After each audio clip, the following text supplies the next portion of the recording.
Okay, welcome ladies and gentlemen. As we get started, we're happy to have you all join us today. I'd like to start by thanking the American branch of the International Law Association for selecting this panel for International Law Weekend. It certainly would be our preference to be able to be there in person and meet with all of you, but we'll take advantage of the virtual platform to be able to have an incredible panel that may not have otherwise been available to us. Our last panelist is with us, but she's getting her video working, so we'll just double check on that. Oh, yay! All right. Hi, Amanda. Okay, so we are here this afternoon to discuss the role of domestic actors in fulfilling the Genocide Convention's objectives. And you've got the panel description on the website, so I'm not going to read through that whole thing. And I want to make sure we take as much time as possible for our conversation among this wonderful group of panelists that we have. So let me just start off by saying my name is Wes Rist. I'm the Deputy Executive Director at the American Society of International Law. I'm also the co-chair of the Elie Wiesel Genocide and Atrocities Prevention Act Implementation Committee for the Prevention and Protection Working Group, in which capacity I actually work for Shukriya Delaware, who I'm pleased to have on the panel today. Let me go through and introduce all of our panelists, and then we'll dive right into our questions. So alphabetically, Federica de Alessandra is the Deputy Director of the University of Oxford's Institute for Ethics, Law, and Armed Conflict, also known as ELAC, and the Executive Director of its Program on International Peace and Security, based at the Oxford Blavatnik School of Government. Prior to joining the University of Oxford, Federica held various positions at Harvard, including most recently a visiting appointment at the Harvard Law School and an appointment as a fellow with the Harvard Kennedy School's Carr Center of Human Rights Policy, where she supported research streams on national security and human rights, mass atrocity prevention and response, and co-led work in transitional justice. At Oxford, Federica's research continues to focus on atrocity prevention and response, as well as international justice, but also leadership and global governance. Currently, she is focusing specifically on the role of values in leadership and foreign policy, and how new actors and new technologies are changing her areas of research. Finally, Federica is also a longtime officer of the International Bar Association, having served as the immediate past co-chair of the IBA War Crimes and Human Rights Law Committee, and currently serving on the councils of the IBA Human Rights Institute, its section on public and professional interest, and the IBA Rule of Law Forum. Shukriya Delaware is the Legislative and Policy Manager for the Prevention of Violent Conflict at the Friends Committee on National Legislation. She is a peace and security expert and a gender specialist. She currently leads the Prevention and Protection Working Group, a coalition of over 250 non-governmental organizations that work on atrocity prevention and peace building. And Amanda Van Dort is the policy team lead and a senior advisor in the U.S. Department of State's Bureau of Conflict and Stabilization Operations, CSO. She oversees the CSO policy team's efforts to coordinate interagency implementation of the Elie Wiesel Genocide and Atrocities Prevention Act, the Stabilization Assistance Review, and the Global Fragility Act. In her 3.5 years in CSO and previously as a Presidential Management Fellow in the Office of the Secretary of Defense, she has worked closely with the National Security Council on the Atrocity Early Warning Task Force. Amanda completed a graduate degree in public policy at the University of Michigan Gerald R. Ford School. So actually, I'm going to start with you, Amanda, because as we think about how we achieve the objectives of the Genocide Convention, it's worth knowing how the US government, starting domestically here in the US, is kind of set up to try and achieve this objective. So how does the Atrocity Early Warning Task Force generally engage on prevention activities? And does the fact that it's inherently an interagency undertaking make it challenging to pursue those prevention activities? Thanks, Wes, and thank you for the invitation to join this panel today. Would it be helpful for me to start with just kind of maybe 30-second high-level overview of kind of what the U.S. government's, the policy landscape here? Okay, great. I think that'd be great, yes. And great, I will do that. So For the US government, in the Obama administration, there was an executive order and a presidential study directive that kind of for the first time named the prevention of atrocities, including genocide, as both a moral imperative and a strategic imperative, meaning that there is a connection between atrocity prevention and US national security and our foreign policy interests. And so that launched the Atrocity Prevention Board. It's the kind of the first government to have an interagency. So we say interagency, that just means that all the various, there's membership from different departments and agencies, so State Department, USA, Department of Defense, et cetera, but a mechanism run by the National Security Council, so like with the White House kind of leading, to coordinate how we anticipate and prevent and respond and recover from atrocities globally. And so that's kind of the high level history for atrocity prevention in the US government. And then in 2019, January, we passed our first domestic legislation that kind of solidified this executive order, because executive orders are kind of, they're very good for getting work done quickly, but they're vulnerable to rescission at any time. And so this kind of really codified atrocity prevention. And so we kind of refer to it shorthand as the ABILA Act. And the Atrocity Prevention Board is still around, the Atrocity Early Warning Task Force, or the task force. And the ABILA Act kind of requires that this entity continues its work, and that we submit public reports to Congress, that we train our personnel on how to do this. So to answer your first question, Wes, on how the task force does atrocity prevention, we're looking at kind of the wide range of the atrocity life cycle or stages. So starting with global risk forecasting and early warning, so to kind of keep an eye out and anticipate where we think atrocities might occur based on both quantitative and qualitative assessments of risk. The second is prevention activities, and there's a broad range of prevention activities that we can do. And then the third is kind of mitigation or response. So that's once violence has already erupted. And then finally, recovery. So in the aftermath of atrocities, making sure that we're kind of doing proper memorialization, accountability efforts, and then making sure that if there are reconciliation efforts that need to happen, that they are happening, and supporting survivors and victims' families. And then for your second question on challenges, because of the fact that this is an interagency mechanism, it means that every department and agency have their own, we have administration priorities, but we also kind of have our own priorities within departments and agencies. And we kind of tend to skew towards wanting to focus on countries where we have an established presence. So maybe for State Department, where we have an embassy, maybe for Department of Defense, where they have a significant presence on the ground.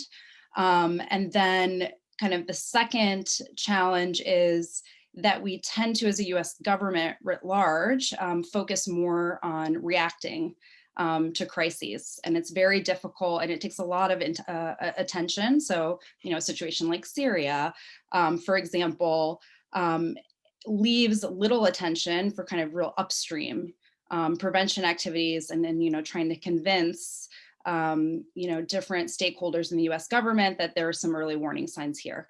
And then third, the last challenge I'll highlight is there is a kind of consistent divide, and this isn't specific to atrocity prevention, but across a lot of functional issues, including women, peace, and security, there is a divide, significant divide, between kind of what the functional parts of these departments and agencies and what the regional sections, kind of what their priorities are. And understanding that for our regional bureaus and stakeholders, they're primarily looking at the relationship between the US government and that country. There's kind of a lot of different priorities that sometimes can seem, I won't say they are, but can seem to be in conflict with atrocity prevention objectives. So that's what I'd say for challenges. Is that helpful, Wes? Yeah, that's fantastic. And I think you lay the foundation really well in the groundwork there. Shakriya, let me turn to you, because one of the unique things about the LEVZL Act was that that entire framework that Amanda just laid out, it actually required that they consult with civil society. It said, hey, you have to engage with the non-governmental community, which was certainly something that the Atrocity Prevention Board had done under PSD 10 in the pre-framework, but it wasn't required. And that, is a new element to this. So how does that work, Shakriya? How does that happen? What does it look like? And what are the major challenges for civil society in trying to accomplish their own objectives while also working alongside the US government in this particular aspect of it? Thank you, Wes. Let me just start with thanking both American Society for International Law and all esteemed colleagues on this panel. I know I'm among friends and colleagues that actually lead this work, so it's an honor to be on this panel. To your answer, as you mentioned before, I coordinate the Prevention and Protection Working Group, and PPWG specifically was instrumental in passing the LEVZL Genocide and Atrocities Prevention Act. And so for the last 3 years, the coalition has been working on the implementation, the full and proper implementation of the legislation. And I'll start with the way we've handled it. There's 2 subcommittees within PPWG. One is focused on implementation of the LEVZL Act, which is actually co-led by Wes, our host today. And also there's another subcommittee where members come together to work on highlighting specific conflicts. So we'll do country assessments that capture the atrocity early warning risks, or if a country or conflict is already going through atrocities or atrocity events, crimes, then we highlight that and provide the US government with recommendations that could de-escalate such a situation. And in that role, civil society has been instrumental. Actually, we work very closely with the Atrocity Early Warning Task Force. We hold quarterly consultations. We provide country assessments. We hold private briefings so that experts from different countries where atrocities are happening or about to happen come in and they brief the administration. We do the same with the US Congress. So we will hold briefings on certain conflicts, provide visibility, particularly conflicts that there may be less political interest because they don't get enough visibility in the US government. So it's our role as civil society to make sure that we're addressing a lot of those gaps as well. And then more than that, I'll also like to highlight some of the challenges, Wes, because the challenges we run into. So sometimes civil society will, from A to Z, be ahead of the tide, give the early warning, detail the risks, and still leadership will fail. US government leadership will fail until a big atrocity or genocide unfolds. And I think this is where the challenges lie. So the work for civil society is not just highlighting it for US Congress or administration, it's also working with the press to give conflicts visibility, it's writing op-eds, it's engaging in coalitions. So while PPWG itself pulls the community together that works on atrocity prevention, I always do outreach within, within countries, different countries and their local peace builders, the local experts, what are they saying? How can we amplify their voices? So there's a huge effort that goes into this work. I'll stop there, Wes. Thanks. Thanks, and I will mention that Shakriya is massively underselling the amount of work that she does leading the PPWG team. She is as close to a field marshal of civil society as I've ever seen. So let me, Federica, turn to you, because one of the aspects of this discussion is how we're actually taking international law and applying it at the domestic level. And the Genocide Convention has been around for literally 70 plus years at this point. And it's something that in many ways was held up as one of the standards of principles of international law that everyone agreed to, rises to that erga omnes obligations that international law geeks like to talk about and all of those elements. But in many ways, as Amanda said, the LEVZL Act was the first implementation at the domestic level of legislation that required prevention, which was always part of the Genocide Convention's requirements. How does that look outside of the United States? How does that effort towards prevention happen in the UK? Is it being addressed by Parliament, like the legislature took it on here? Is it still executive driven? And what's the role of civil society as you're working on that in the UK? Thank you, Wes, for this excellent question. Also, thank you for inviting me to participate to this discussion. And I'm so pleased to share the floor with you, Shukriya, and with Amanda. So to answer your question directly, the home of atrocity prevention efforts in the United Kingdom is the Foreign Commonwealth and Development Office, or FCDO, as I will refer to, which used to be actually two separate departments, the UK equivalent of State and USAID, but they were recently merged by former Foreign Secretary Dominic Raab, and now it is one department that has the lead on atrocity prevention issues. However, Parliament has been very forward-leaning on preventive issues, and the Foreign Affairs Committee in particular, which has oversight over FCDO, has played a very important role in advocating for crucial institutional and policy changes where needed. It is worth noting, however, that other parliamentary groups, including the International Relations and Defense Committees, have engaged on atrocity prevention issues, and they regularly convene parliamentary inquiries to which our program at Oxford contributes through both oral and written submissions on either country-specific situations, as they did recently with regards to Afghanistan, or on strategic issues like the UK relationship with China, for example.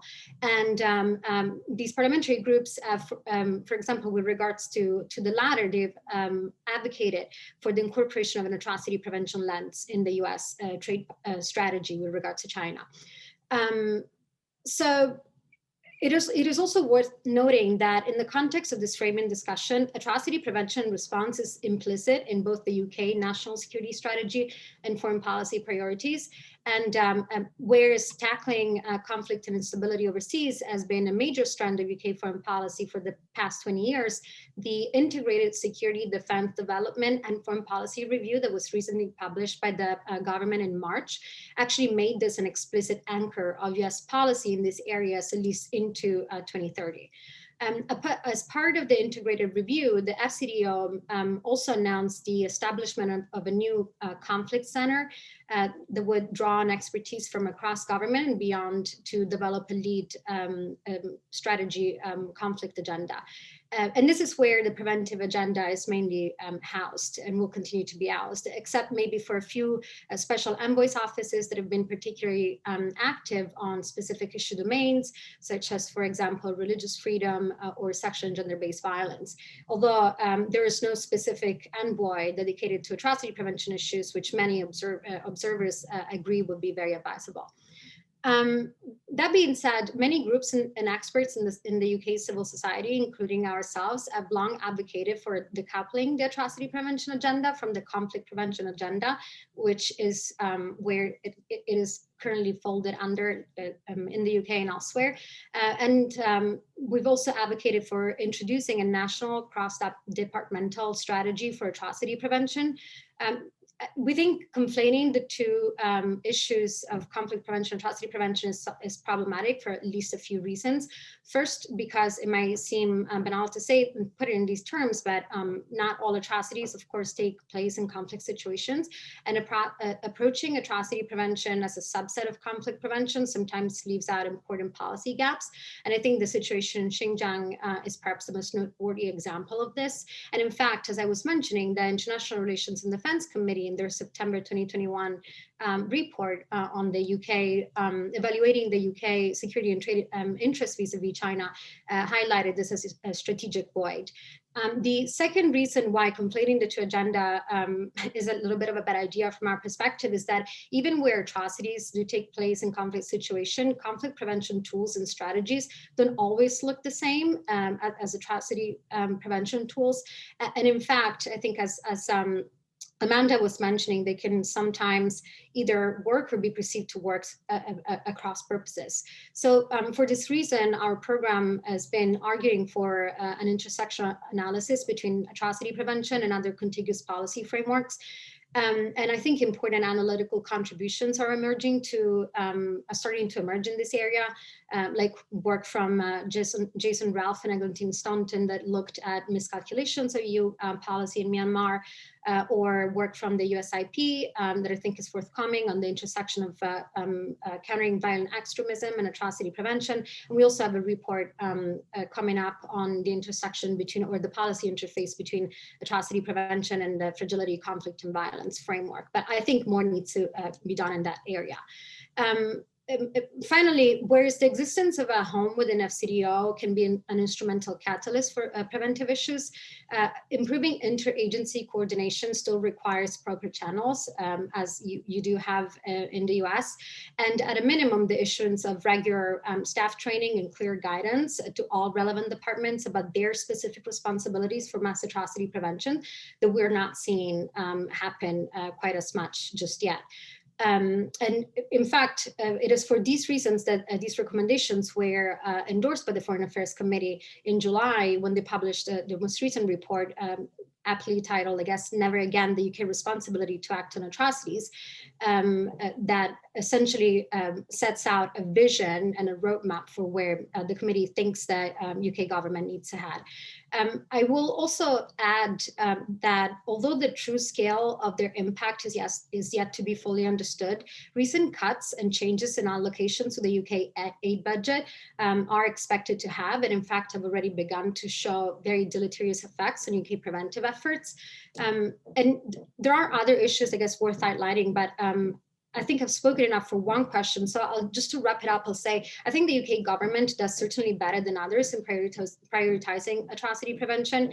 And both the executive and legislative branches are full of committed and principled individuals who work very hard to keep the issue on the agenda. We're also absolutely blessed with a very vibrant and competent civil society constituency that draws, from the academy, advocacy groups, that engages regularly with both branches of government and has been contributing significantly in shaping UK preventive policy. But there are still gaps that need to be addressed, whether at the institutional level or in terms of policy itself or capacity. And although I think we do have a roadmap for the way forward, domestically, as far as the UK is concerned, the question to me seems to be less where we need to go, but when we will get there. Great, thank you, Federica. Let me pose this to all of you, because we've been talking about prevention as if we know exactly what that means in this context. And I want to put the query, because yes, we have an international convention that says the prevention of genocide is an important thing. And from that has grown an entire effort around atrocity prevention. But what does prevention actually mean when it comes to mass atrocities? How do you pursue the aspiration of prevention? And Amanda, you alluded to, like, this can be difficult to emphasize moving early when governments tend to react, and governments tend to still work within the sovereignty framework. Governments do work within the sovereignty framework that the international legal system has ensconced into our post-World War II structure. So how do we actually achieve prevention, and what does that mean when we're dealing with an international law system that isn't designed to make that easy? And any of you, feel free to jump in. I'll take that first. So I think really just the question of sovereignty, when we're looking at state sovereignty, is the state responsible for all the different groups within its population? I think sovereignty isn't a blank check, really. If a state is undermining a particular ethnic or religious group, then it's risking its sovereignty, right? The international community shouldn't be standing there watching a genocide unfold. So I think sovereignty should be earned, really, in this context of atrocity prevention.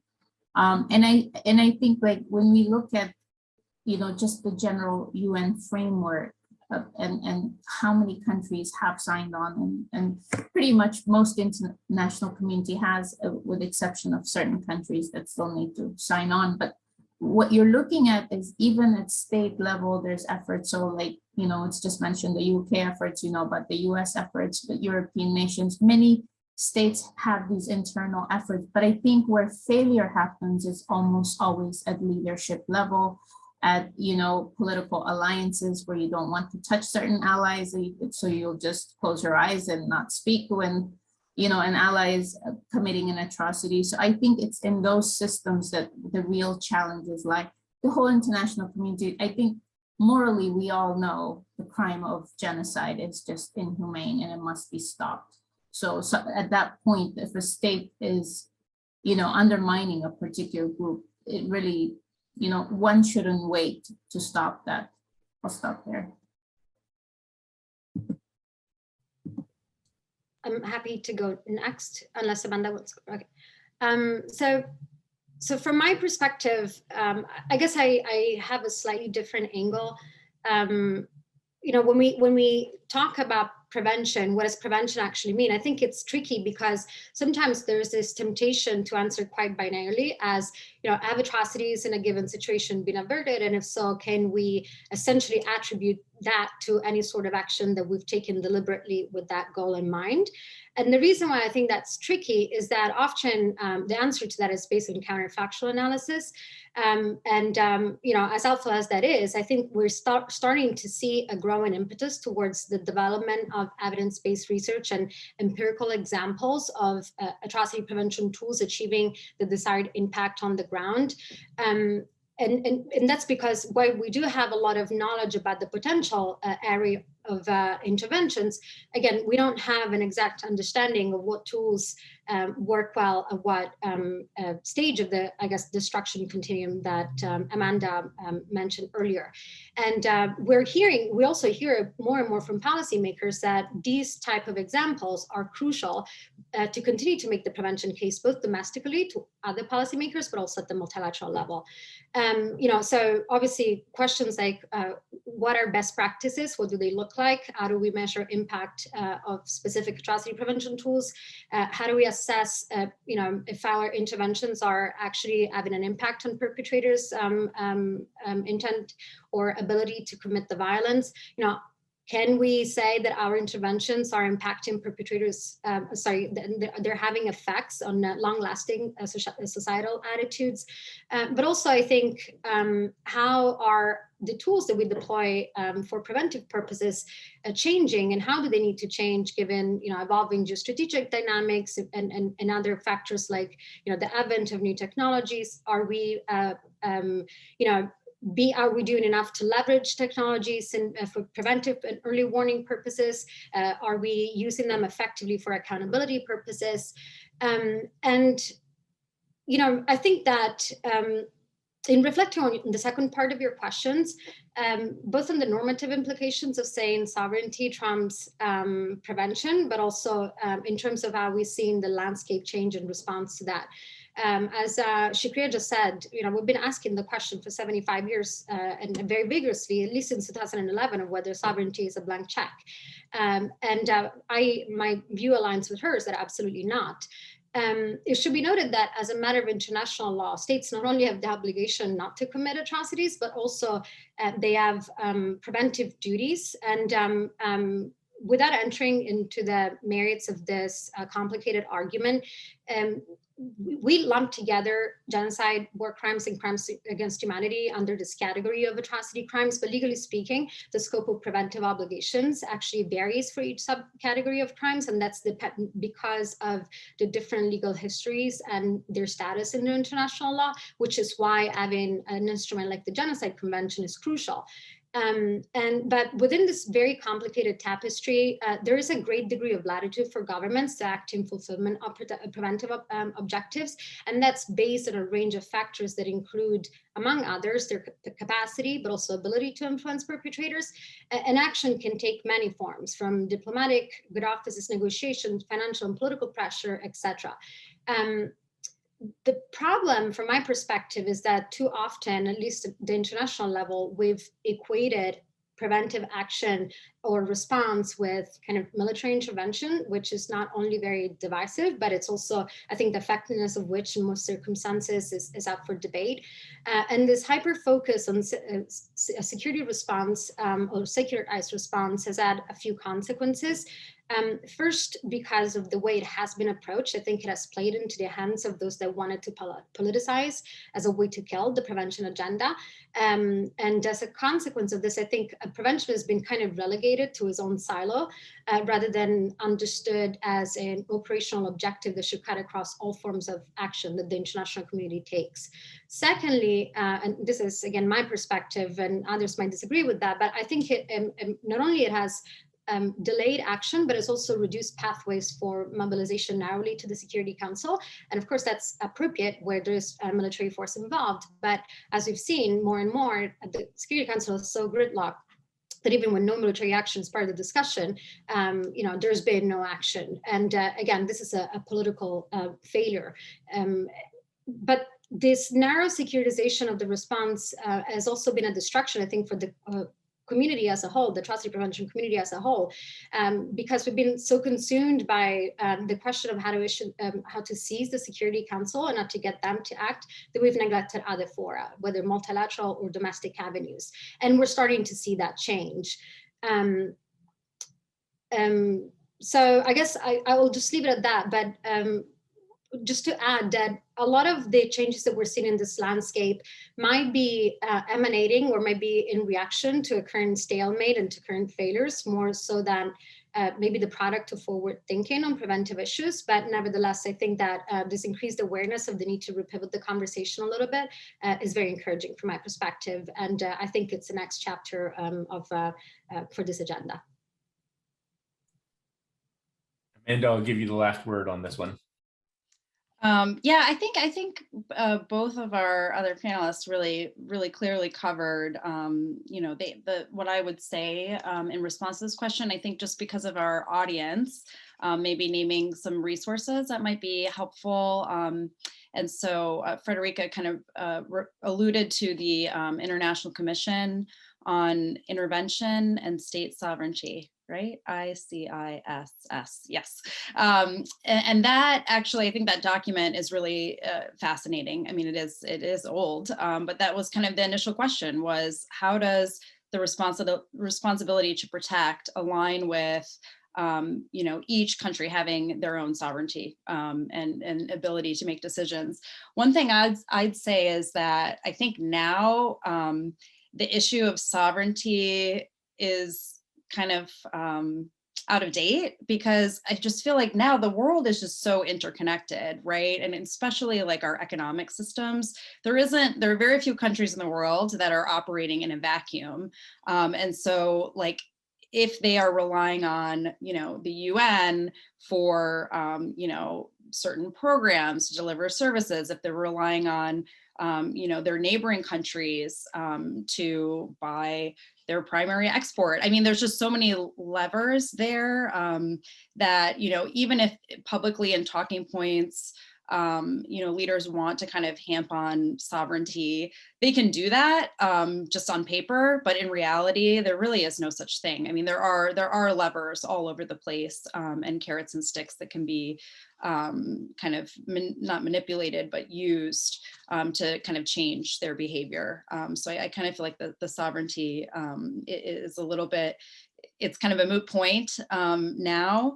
And then the only other thing I'll say is for reference, we do have State and USAID put together an atrocity assessment framework. It's currently being updated with some new indicators, but it kind of gets to what prevention actually is by kind of showing you how you would even like assess a situation. So you're identifying, key actors, grievances or resiliencies, looking at different windows where you might have a risk like an election or an opportunity, say like a religious holiday.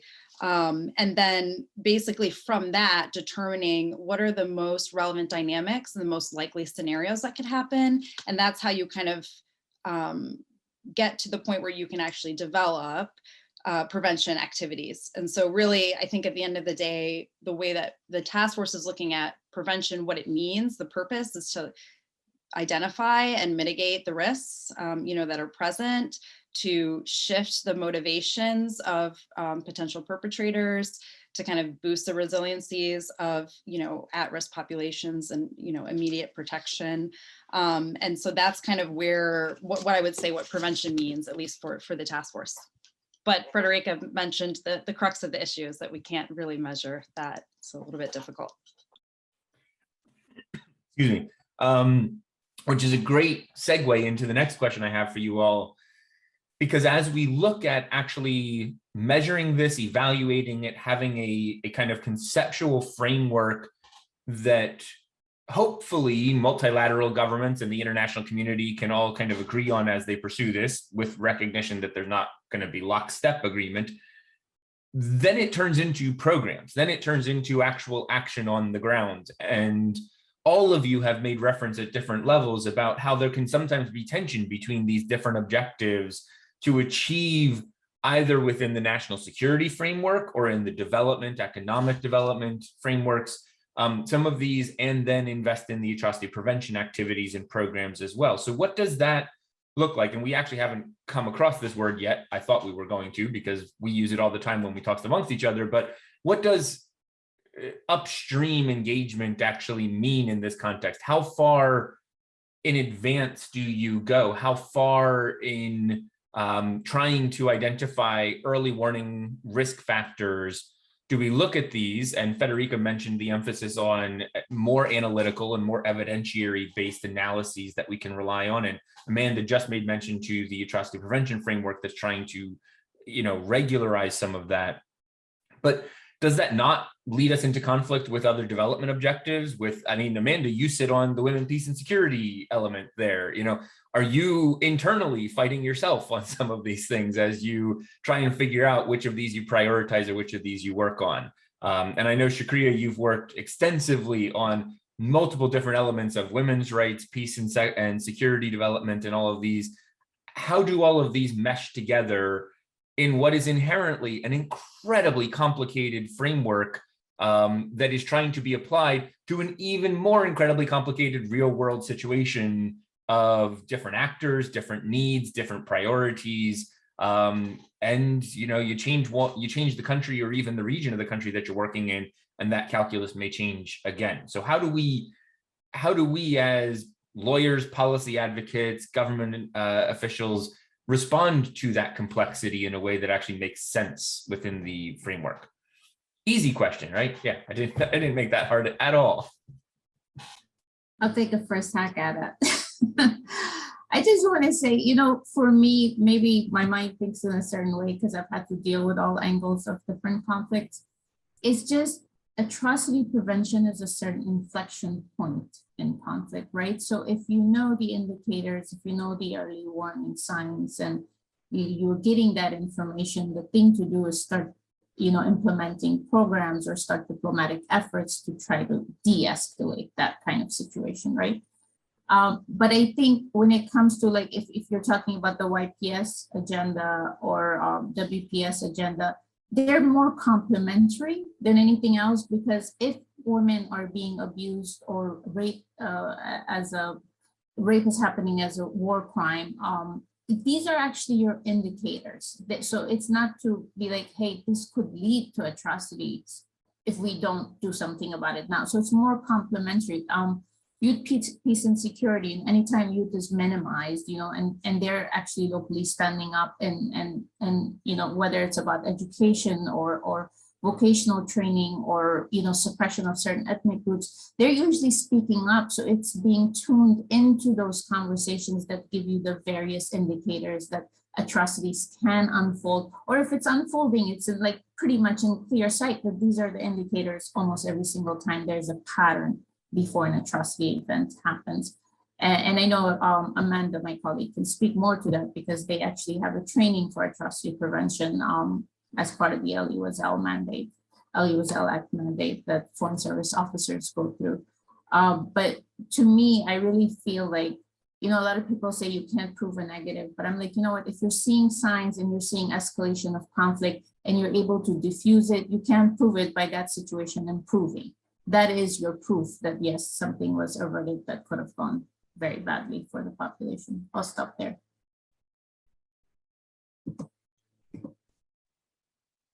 Wes, I can jump in maybe next, just very briefly. I think, for upstream, what we're looking at is before violence erupts.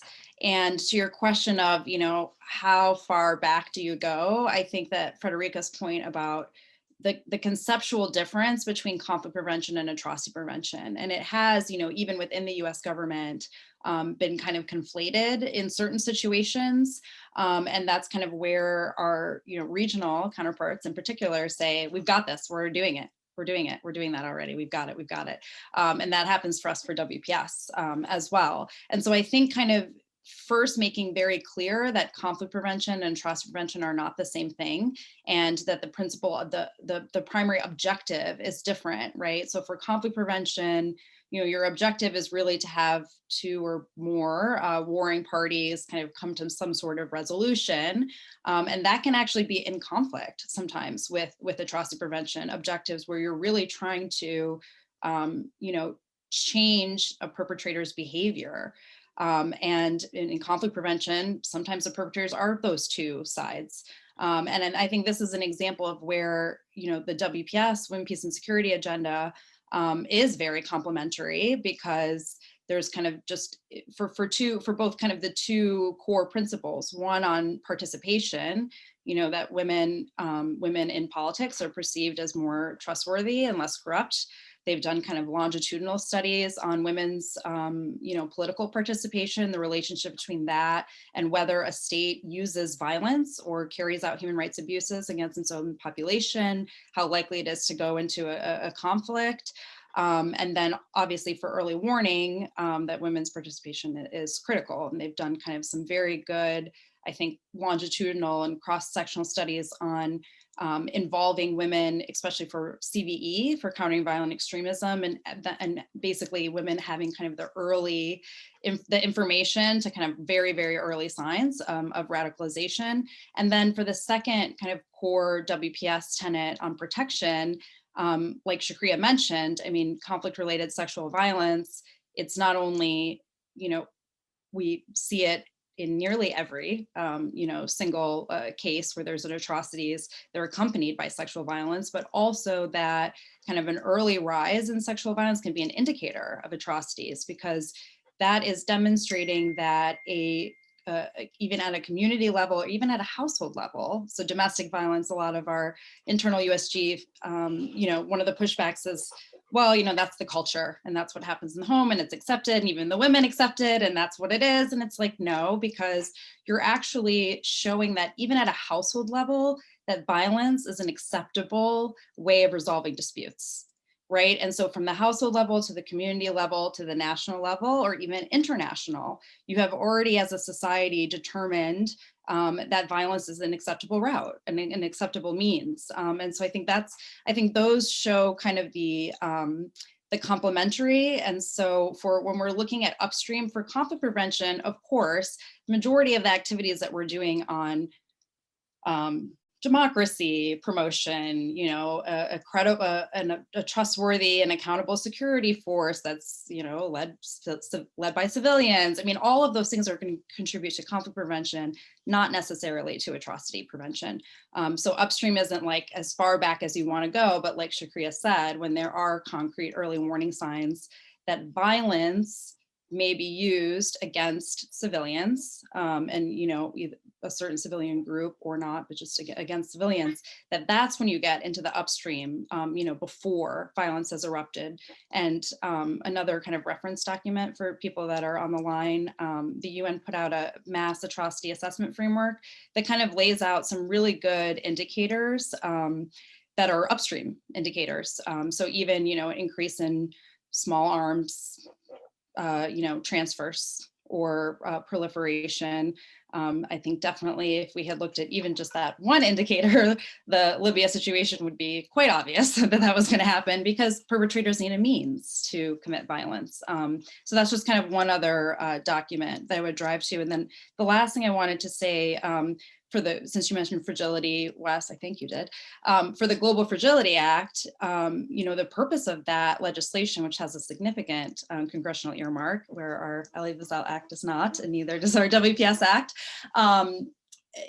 for the Global Fragility Act, I mean, the purpose is to address the underlying drivers of violence, fragility, and conflict. And when you're looking at underlying drivers and, core grievances, et cetera, those drivers are going to be very similar to the drivers of atrocities, one, but two, that preventing atrocities, the AP or atrocity prevention efforts that you would use are also going to address these underlying causes of violence. So I think that they're very clearly, aligned with each other and reinforcing, as long as there are very, also at the same time, deliberate efforts to make those connections and intersections, and not kind of making a brushing off early warning signs, even if they seem like it's always been there, it's always been tribal fights, it's always, whatever the kind of typical response that we would get to. And that means that we internally, the atrocity prevention advocates,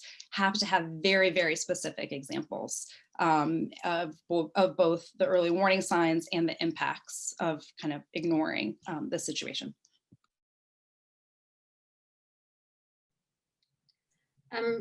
Thank you. I'll just come in to wrap that up. I don't think I have much to add to what's already been said, but I guess that when I was speaking about intersectional analysis earlier, that's exactly what I was talking about. Like that, if you want to be able to effectively do upstream prevention, that you need to understand what the relevance of atrocity prevention is to other policy frameworks.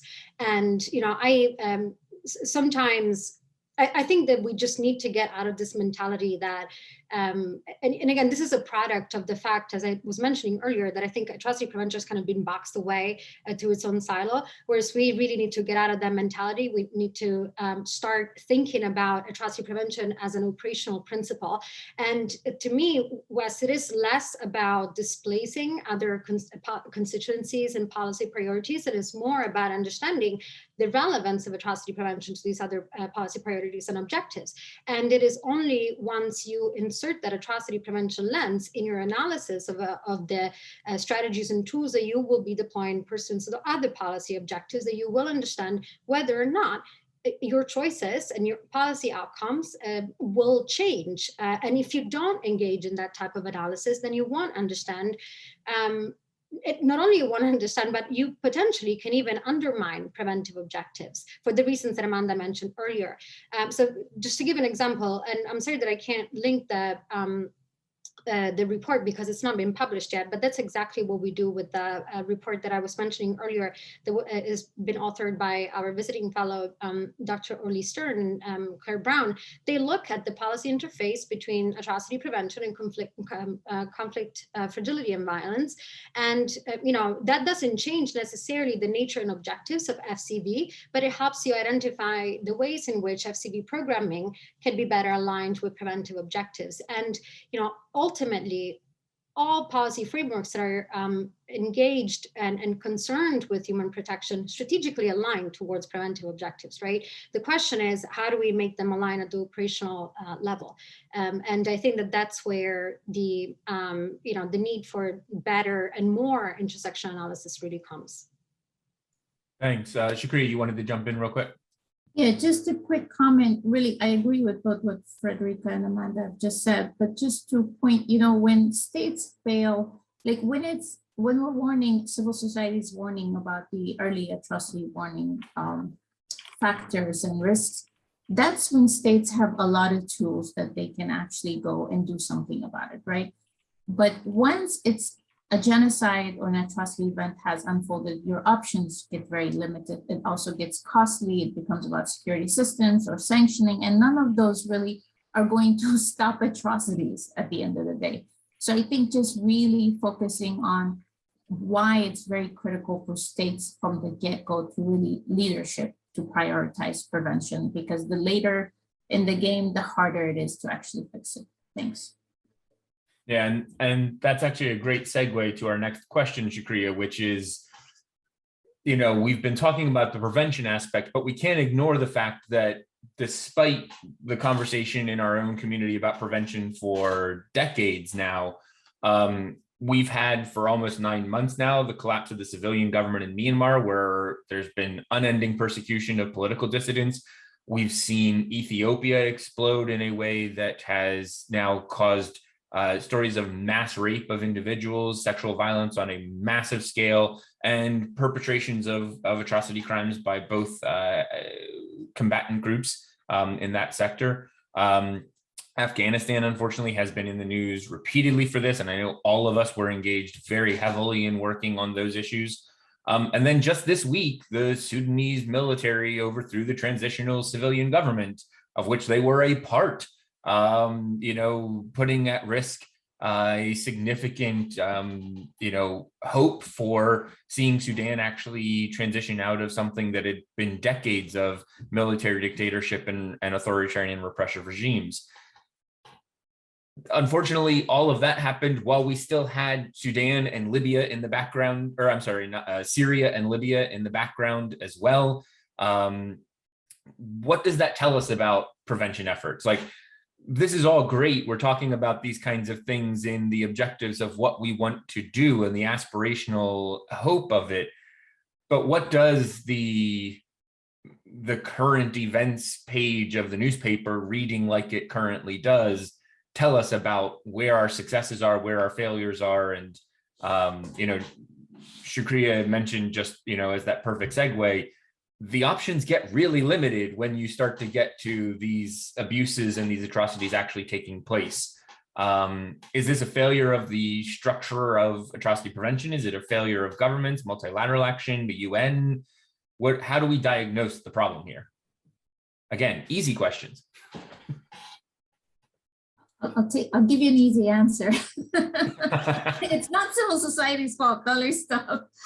I think it's really, it's all of those things, Wes. I think as someone who's really worked on these issues from the civil society perspective, I'm actually holding our next meeting on let's step back and figure out where we went wrong. Could we have done better on Afghanistan? Could we have done better on Burma, Myanmar? Did we see Sudan coming, right? And I hate to say on a lot of that, the answers are yes, and the warnings were sent to the administrations, the briefings were given to the administration and Congress. And I think in Burma, Myanmar, I've been leading PPWG for 3 years. For at least 5 years, there's reports on that particular conflict, yet still the military took over and the atrocities unfolded. In Afghanistan, I'm a veteran of working on that conflict for 15 years and at several briefings in past years, including with this portfolio, I have warned that this is the outcome if we fail to put a peace accord in place before withdrawing US troops. And I can go on the examples, but I really think that this is where I was alluding to earlier, that despite civil society's early warning or warning while things are happening or the continued escalation of genocide and atrocity crimes, what it really comes to, and I really want to lift up my colleague here, Amanda, because she's in government and in no way do I want to throw her under the bus. I think we have excellent people working within the Atrocity Early Warning Task Force to take the work seriously, that they do what they can. And I know they collaborate very closely, but it really goes to the upper leadership, right? It's at a level where I think we feel a little bit, despite our best efforts, despite the warnings, despite the briefings, despite the assessments, certain actions by states are not taken, prevention is not prioritized. And that's the world we're living in, right? So I think with the impact of the pandemic, you're seeing such an exasperated amount of conflict around the world. So there's more tension, there's more famine, there's more refugees. So there's more basically indicators of more atrocities everywhere you look. And so I think it's a time for this community to really reflect, whether you're in civil society, government, academia, media, there is a role we all play. Are we playing it at our best? Because I feel like our governments are failing to actually stop these atrocities globally. Thank you. I'm happy to go next. This is, Wes, really a tough question to answer. And I think that would be hard pressed to find anybody who would say that the occurrence of atrocities in the situations hasn't been a failure, right, across the board. And as Shukriya just said, it's everything that you've listed and more. So to me, it's also that each one of these conflicts or each one of these situations, I guess, raises a different set of questions, right? Is it that we didn't see it coming? Is it that we saw it coming and we didn't do something, we didn't do enough about it? Is it that we, as is the case with, Sudan and Afghanistan, we've been engaged in these contexts for how long now? And, we still went down that path. So are we looking, back at lessons learned and trying to understand how, where mistakes were made and how this should be informing future policy? And so, for example, on the just very briefly on the Afghanistan and the role that the civil society and the entire community should play, the UK Parliament actually has been very proactive in convening a series of parliamentary inquiries. Both the International Relations and Defense Committee have convened inquiries to look both at the question of how the withdrawal itself was handled and what type of mistakes were made there insofar as the UK's own approach was concerned, particularly with regards to making sure that everybody who needed protection got protection. And then the second question, looking forward to what the terms of the UK government engagement with Afghanistan under the Taliban should be. And these are, I'm sad to say, I don't have easy answers to these questions, but we certainly have been engaging with Parliament around this. And a lot of times, even when you don't have the answers, I think that just raising the right questions is important. And we as a civil society can play a very important role in doing that. And in the case of the UK, the Parliament is doing a very good job at asking those questions. And our ability to engage with them, I think it's very important from that perspective. And maybe I will add just one little, not necessarily positive note, but I think that what we're seeing is, although of course there's been failures, but I think that there's also been some interesting developments. What we're seeing is that there are a lot of these contexts where we have engaged for a long time. We're seeing the civil society and local leaders become ever increasingly sophisticated in the way that they understand prevention issues and they engage around preventive frameworks, and also how they navigate the policy landscape. And with Myanmar, for example, I think the Burmese civil society has made it is the result of the Burmese local engagement with preventive issues that we're now seeing a series of developments, like the ICC exercise of jurisdiction in Bangladesh. We're seeing, the ICJ case brought by the Gambia.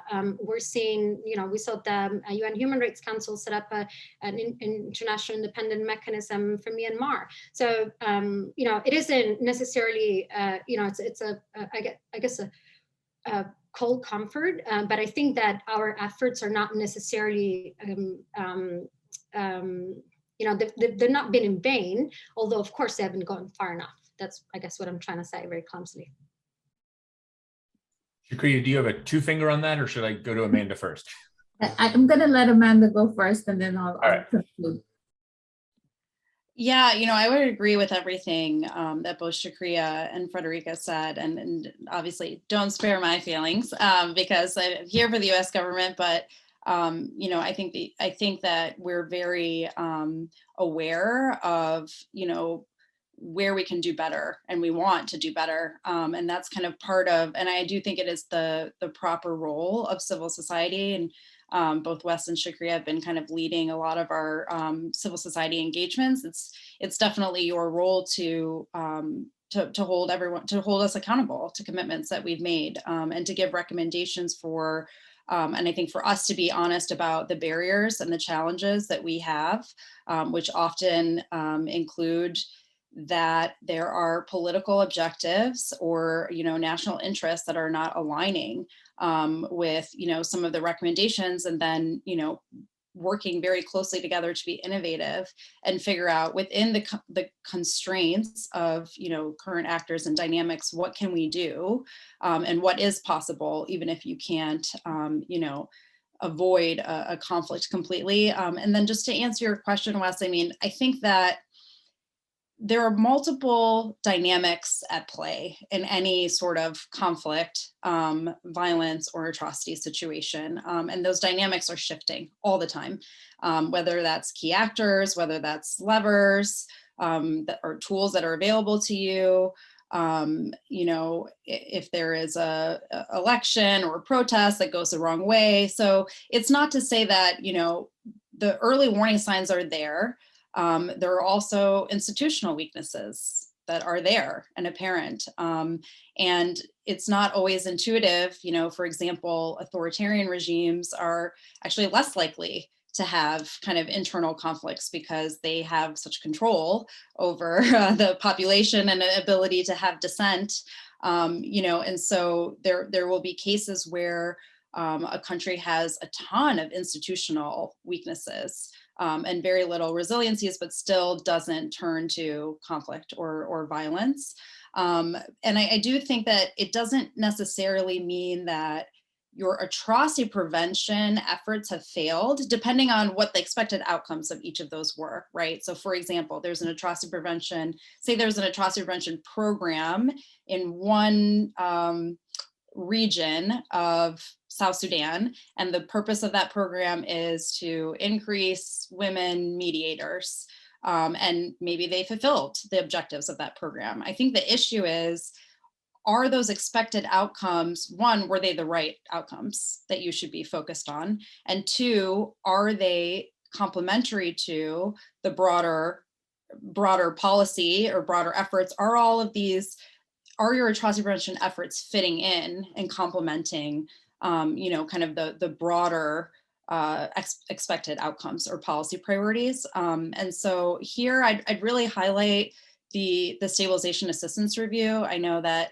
it kind of seems like old news because it was released in 2018 by state, USAID, and Department of Defense. But really the purpose of that document is more relevant now than it even was then. It was written because of the failures in Afghanistan, and basically showing why isn't this working? We spent billions of dollars. Why didn't we get the outcome that we wanted? And it really goes through, and even though it's specific to stabilization, I think it has a lot of really important lessons for atrocity prevention, women, peace, and security, and any other initiative where, you know, multiple countries, the UK, the US, et cetera, are spending a lot of resources and personnel and not getting the results that they're looking for. And basically what it showed was that, one, spend an increase in resources, or financial aid, foreign assistance, does not always equal you getting the results that you want. And flooding an area with resources, particularly where it doesn't, a post-conflict setting or a conflict setting where it doesn't have the absorptive capacity or the institutions, you know, to actually to utilize that or for you to see the results. So one, just kind of like focusing too much on the amount of money, doing too many projects at the same time. So we're doing water, we're doing girls' education, we're doing this, we're doing that, and they're not tied to, you're flooding an area with resources, but ultimately they're not tied to political objectives and even at the local level, short-term political objectives, or your objectives aren't even defined in your outcomes. So you can't say, you know, our goal is to help this country become more democratic. Well, what does that even mean? And how are you going to measure it? And so I think that the Stabilization Assistance Review really does have some good lessons for, it doesn't necessarily mean that atrocity prevention efforts failed, right? Because those have very limited outcomes depending on what initiative you did, but that they're not the overall, they're not part of an overall strategy. They're not been actually integrated into an overall strategy. Atrocity prevention isn't consistently being pursued in our other tools. So like diplomatic engagement, cool if you have like a couple of programs, but what about in our diplomatic interactions? Like, are we consistently raising these? Does that match what we say in the Security Council? Does that match, you know, if we make threats about violence against civilians, are we following through on those threats, right? And a lot of people point to Syria as, you know, one of the big examples. And then also, are the threats that we're making properly sequenced? And so some people kind of refer to Libya and making an early referral, to the ICC, the International Criminal Court, but pulling that card too early, where then it becomes, well, if you're going to do that anyway, it's the worst possible thing. I might as well go ahead with what I was going to do, right? So I think that it doesn't, to answer the question, I think that the early warning signs are there. The institutional weaknesses are there. They don't necessarily always lead to atrocity, but the early warning signs we know. But what is happening is that the atrocity prevention isn't integrated across basically kind of the bigger objectives that countries or even the UN or World Bank, et cetera, have in that specific context. Thanks, Amanda. That was incredibly insightful from a very great inside perspective. Shukriya, you had a last comment on that one? Yeah, I'll make it quick because I know we want to take questions from the audience, but I really want to take it back to the big picture where we started this talk. Like in the case of Afghanistan, if we're talking about upholding the UN Convention on preventing genocide. So Operation Enduring Freedom was not just US, it was 35 plus countries. It's technically, you can consider that the international community. And for 20 years, there were warnings. For 20 years, we failed. And at the end, even the civil society that we empowered had to be evacuated at best or killed on the ground, right? So the failure is so colossal that I don't want to give it out to this community. I think it's high time we reflect strongly, because even if you look at the situation now, it's do we lift the sanctions on the Taliban? Do we impose more sanctions? And my question is, what happens to the 38 million people that we have continued to fail from 2001 to now? And I'll stop there. Thanks. Thanks, Shukriya.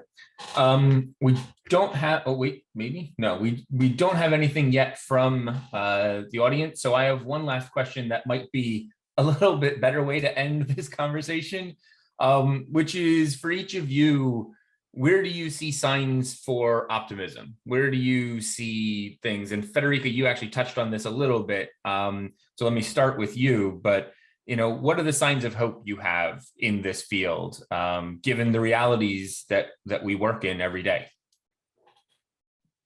Yeah, Wes, thank you so much. And I do agree that that's a very good question too. Very good note to end on.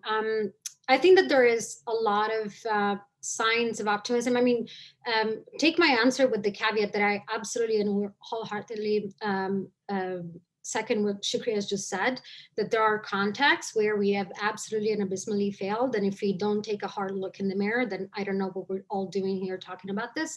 But that being said, I do think that there are some success stories. For one, I think that the way in which civil society, local civil society actors are engaging across a range of issues, I think has become, as I was saying earlier, more sophisticated. I think that a lot of groups have now, developed an ability to navigate the policy and the advocacy landscape in a way that is really producing certain results. And I think that this is actually a direct response to the institutional failures that we're seeing at the multilateral level. I also think that the existence of legal instruments like the Genocide Convention is extremely important. The convention itself might not set policy, but what it will do is, one, it will certainly set the outer limits of policy. Two, the existence of legal instruments, whether of the international nature or domestic nature, is crucial for effective policy delivery, right? So we're seeing that now, for example, with this conversation going on at the UN about whether a convention on crimes against humanity is necessary. And there's been a very similar conversation taking place in the US about domestic legislation on crimes against humanity. I think that even in the absence of those conversations, sometimes we see a bit of unexpected positive externalities out of the existence of these instruments. I'll give you one example. In the United Kingdom, we've had a road that I think I mentioned in my first answer between the executive and the legislative in terms of whether the UK obligations under the Genocide Convention prevent them from trading with China. And the way that the conversation has unfolded is that, who is to make the genocide determination? Is it a judicial determination? Is it a political determination? And is it a judicial authority at the domestic or at the international level that has to do it? Because of course, once you have the determination being made, then the question is triggered of, okay, well, then does that mean that then the UK cannot be engaging in trade? And if so, how far does that stretch? And the interesting thing is, in the UK specifically, the row is ongoing. The Parliament went on and made its own determination, and that didn't stop the government's trade agenda, because what they said is, well, we need to have a judicial determination for that to take effect. But the mere fact that the government had to, defend its position and had to engage with its obligations under the convention, I think says a lot about the relevance of these instruments to policy. And I think that engaging more with domestic and international legal instruments is a very good thing. It gives me a lot of hope. I guess I will just leave it at that, but I personally do feel hopeful, and I think that the signs are all across to be seen. And it's hard sometimes because there is this sense of crisis, whether it is normative pushback, it's institutional bottlenecks that we're meeting. But I think that if we look under the hood a little bit, we're seeing a lot of developments that give a lot of hope for the future. Thank you. Thanks, Shukriya. Amanda? I'll jump in real quick. I definitely want to second that. There's always, I think if we didn't have any hope, we couldn't carry on this work. So I agree with you, Frederica, there's hope. I think just the passage of the Elie Wiesel Genocide and Atrocities Prevention Act was a big hope for this community. The Global Fragility Act is hope. The WPS Act is hope. The YPS Act that's being worked on right now is hope. And I think it's these building blocks that are going to take us to the future where we don't see these kind of crimes go unchecked by governments or local governments or international community. And I think my biggest hope is working with colleagues like you, Wes, and with colleagues in the government like Amanda and experts like yourself, Frederica. I think that carrying this work is an immense responsibility, and I'm always honored to be in the company of good people. Thanks. Yeah, I would definitely second that. I think having a trusting and transparent relationship between the U.S. government and civil society is really critical, and that includes being able to move beyond kind of the higher level, talking points, and really sharing, honestly, what the challenges are, because that helps civil society give us more targeted recommendations. It helps civil society decide kind of where they want to spend their efforts on advocacy. And if it's, advocating for civil society organizations in Afghanistan to have armored vehicles, right, for example, and that's completely legislatively not possible, being able to share that information so that they can kind of target their recommendations.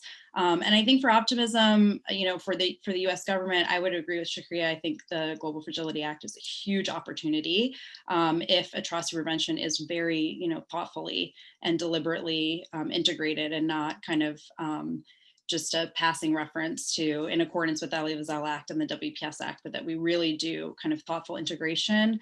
And then I'd say on the international level, I mean, we are starting to see some more integration. I've seen quite a few actually joint either forums or conferences, et cetera, that are looking at, or sessions at the UN that are looking at atrocity prevention and women, peace and security, and integrating those two. Because for us, even internally, but I think externally as well, women, peace and security is much less contentious than atrocity prevention is. And so kind of tying those two things together, I think is really helpful.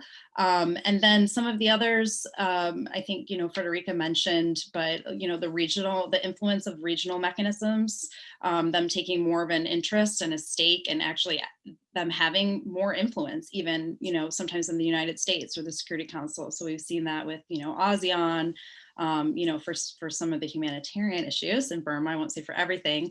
And then the AU when it comes to, some mediation efforts, but, it's country by country specific.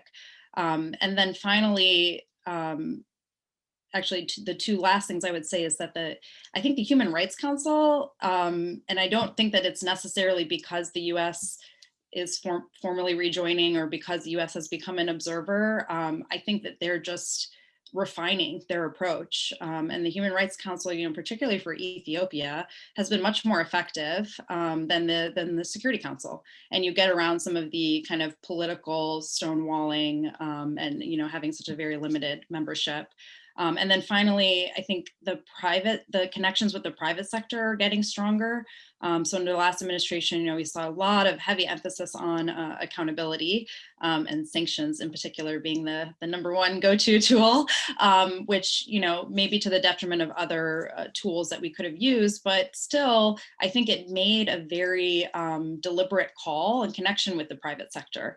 And so, for example, we had a business advisory council that was released. Can't remember what the business advisory something that was released for Xinjiang, and it actually named all the companies that were either benefiting from cotton in Xinjiang region or had something to do with that supply chain.